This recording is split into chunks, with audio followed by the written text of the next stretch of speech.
इतिहास की किताबों में कुछ घटनाएं सिर्फ पढ़ी नहीं जाती, वे आत्मा को झकझोर देती हैं। आज से सैकड़ों साल पहले एक ऐसी आग जली थी जो सिर्फ लकड़ी और पत्थर को नहीं बल्कि मानव सभ्यता की सबसे कीमती चीज को जला रही थी। वो चीज थी ज्ञान। ये कहानी है दुनिया के सबसे महान विश्वविद्यालय की, नालंदा की, और उस अपराध की जिसे इतिहास ने कभी पूरी तरह माफ नहीं किया। आज जब हम विश्वविद्यालय शब्द सुनते हैं तो हमें आधुनिक इमारतें याद आती हैं, लेकिन आज से लगभग 1500 साल पहले भारत की धरती पर एक ऐसा संस्थान था जो पूरे विश्व के लिए ज्ञान का केंद्र था। उसका नाम था नालंदा महाविहार। ये केवल शिक्षा का स्थान नहीं था, ये था ज्ञान का साम्राज्य। यहाँ पढ़ने के लिए दुनिया के कोने कोने से लोग आते थे। चीन, Japan, Korea, Tibet, Mongolia, Sri Lanka और भारत। नालंदा में प्रवेश आसान नहीं था। यहाँ दाखिला पाने के लिए कठिन परीक्षाएं देनी पड़ती थीं।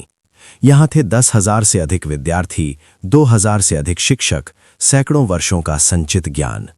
नालंदा का हर आचार्य एक चलता फिरता विश्वविद्यालय था। यहाँ पढ़ाया जाता था गणित, खगोल विज्ञान, आयुर्वेद, शल्य चिकित्सा, तर्कशास्त्र, राजनीति, भाषा विज्ञान और दर्शन। नालंदा की आत्मा थी उसकी लाइब्रेरी, जिसे कहा जाता था धर्मगंज। इसमें 3 विशाल भवन थे, रत्नसागर, रत्नोदधि और रत्नरंजक। इनमें लाखों पांडुलिपियां थीं, हाथ से लिखी गईं, पीढ़ियों के अनुभव से बनी हुई।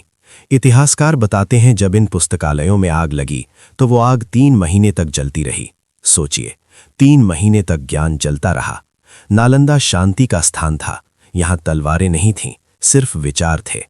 लेकिन इतिहास में जब भी ज्ञान शक्तिशाली हुआ है, उसे नष्ट करने वाले जरूर पैदा हुए हैं। 12वीं शताब्दी में उत्तर भारत की राजनीति बदल रही थी। इतिहास के पन्नों में एक नाम उभरता है, बख्तियार खिलजी, एक तुर्की आक्रमणकारी जिसका लक्ष्य था सत्ता, विस्तार और नियंत्रण। उसे ज्ञान से डर लगता था, क्योंकि ज्ञान सवाल पूछता है और सवाल सत्ता को असहज करते हैं। साल था 1193 ईस्वी। बख्तियार खिलजी अपनी सेना के साथ नालंदा पहुंचा। उसने देखा कोई किला नहीं, कोई सैनिक नहीं, सिर्फ शांत भिक्षु और छात्र। उसने पूछा, ये स्थान क्या है? उत्तर मिला, ये विश्वविद्यालय है। उस क्षण इतिहास ने करवट ली। ये कोई युद्ध नहीं था, ये था ज्ञान के खिलाफ युद्ध। आदेश दिया गया, सब कुछ जला दो। तलवारें जलीं, भिक्षुओं की हत्या हुई, छात्र मारे गए और फिर आग लगा दी गई। हजारों किताबें एक एक करके लपटों में बदल गईं। जो ज्ञान सदियों में इकट्ठा हुआ था, वो कुछ दिनों में राख बन गया। इतिहासकारों के अनुसार नालंदा की लाइब्रेरी इतनी विशाल थी कि आग 3 महीने तक जलती रही। 3 महीने दिन और रात ज्ञान जलता रहा और दुनिया खामोश रही। ये सवाल आज भी पूछा जाता है। पहला कारण, सत्ता का भय। शिक्षा सोचने की शक्ति देती है और सोचने वाले लोग गुलाम नहीं रहते। दूसरा कारण, धार्मिक असहिष्णुता। नालंदा बौद्ध दर्शन का केंद्र था, उसे मिटाना रणनीति का हिस्सा था। तीसरा कारण, सांस्कृतिक विनाश। ये सिर्फ इमारतें नहीं थीं, ये पूरी एक सभ्यता थी। नालंदा के साथ दुनिया ने खो दिया प्राचीन चिकित्सा ज्ञान, जटिल खगोल गणनाएं, गणितीय सिद्धांत, दार्शनिक ग्रंथ। आज जो ज्ञान पश्चिम में नई खोज कहलाता है, संभव है वो कभी नालंदा में पढ़ाया गया हो। नालंदा के नष्ट होने के बाद भारत में बौद्ध शिक्षा लगभग समाप्त हो गई। चीन और तिब्बत के भिक्षु जो ग्रंथ अपने साथ ले गए, उन्हीं से नालंदा की विरासत बची। अगर नालंदा बचा रहता तो शायद आज का विश्व शिक्षा मानचित्र पूरी तरह अलग होता। नालंदा हमें विचेतावनी देता है, जब भी ज्ञान को खतरा माना जाएगा तब विनाश तय है। नालंदा पहला नहीं था, लेकिन सबसे बड़ा था। आज नालंदा खंडहर है, लेकिन हर ईंट एक सवाल पूछती है, क्या हम ज्ञान की कीमत समझते हैं? नालंदा जल गया, लेकिन उसका सच आज भी जिंदा है। इतिहास याद रखता है, तलवारें जीत सकती हैं युद्ध, लेकिन ज्ञान को जलाने वाला हमेशा अपराधी ही कहलाता है। जब नालंदा जल रहा था, तब सिर्फ किताबें नहीं जल रही थीं। हर पांडुलिपि के साथ एक सवाल मर रहा था, एक खोज अधूरी रह जा रही थी, एक विचार हमेशा के लिए खामोश हो रहा था। सोचिए, अगर वे ग्रंथ बच जाते तो क्या आज की दुनिया वही होती जो हम देख रहे हैं? नालंदा में ऐसे विषय पढ़ाए जाते थे जिनका जिक्र आज भी अधूरा है। यहाँ बीमारी को सिर्फ शरीर की समस्या नहीं माना जाता था, यहाँ मन, विचार और प्रकृति को भी चिकित्सा का हिस्सा समझा जाता था। यह ब्रह्मांड को सिर्फ देवताओं की कहानी नहीं बल्कि गणित और गणना की भाषा में समझा जाता था।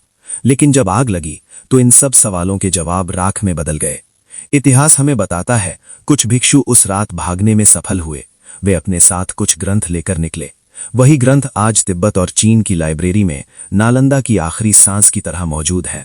बाकी सब हमेशा के लिए खो गया।